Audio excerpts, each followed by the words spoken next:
Hey guys, today I'm going to show you how I made a bracelet like this, which you can take off, flip a switch, and it becomes a taser.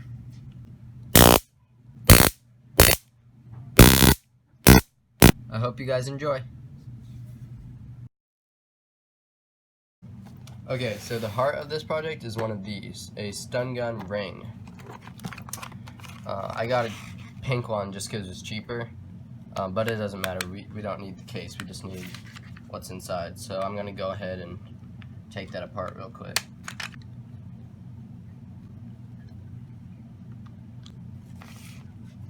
Okay, so this is what it looks like inside. We just need all the components, we don't actually need the casing. So I'm going to use a screwdriver to sort of just pry this out. This is actually very dangerous. You want to make sure it's turned off, or you could be shocking yourself right now. Alright, so I got it out. So now let's turn this into a bracelet. Okay, so first I'm just going to peel this battery off of the back. Be careful not to tear any of the wiring, and kind of just try to simplify its layout. Okay, so basically what's going on here is this is our slide switch on and off. It's the master switch, and then this is the trigger switch, and this is just our indicator light, and here's the battery, and then this is the high voltage transformer. So these are the two prongs. This is where it stuns people. So I'll just show you how that works. Alright, so I got my safety gloves on. I'm just gonna show you this how it works. Here's the on switch. Okay, so it's on. And then here is the trigger switch right here. So the arc will jump between these two wires. So yeah, let's get to it. Okay, so I just cut this piece of plastic out to use as our base. We want to have the voltage transformer and the battery on two opposite sides, and then all the circuitry can just fit in afterwards. But you need these apart because they're the two bulkiest pieces of the circuit. So when this is a bracelet, we want to have each of these on either side of our wrist. So for example, like this. And then all the circuits can go in between. Alright, so this is going to be the general layout of my bracelet.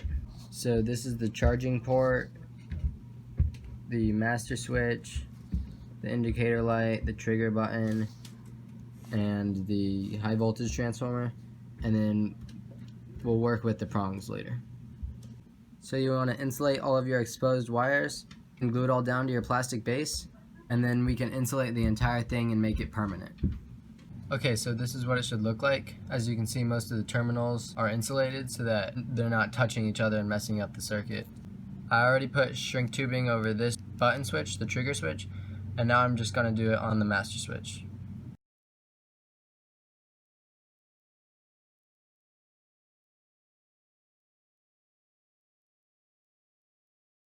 Okay, now all of the components are insulated and in their proper place.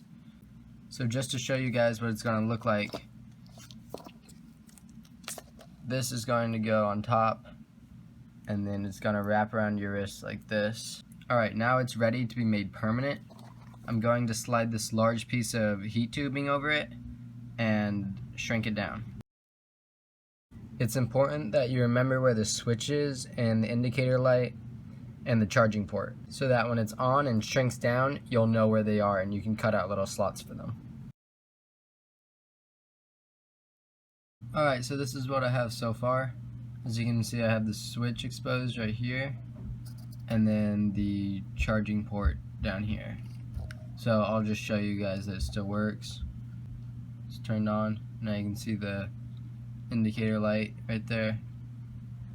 And then the trigger switch is right under here. So as you can see, when I press the button, it's still working perfectly. So what I did is take a very large piece of tubing, and put it over the voltage transformer until it overlapped on our other, so this is the original piece of tubing, and then the larger one overlaps on it.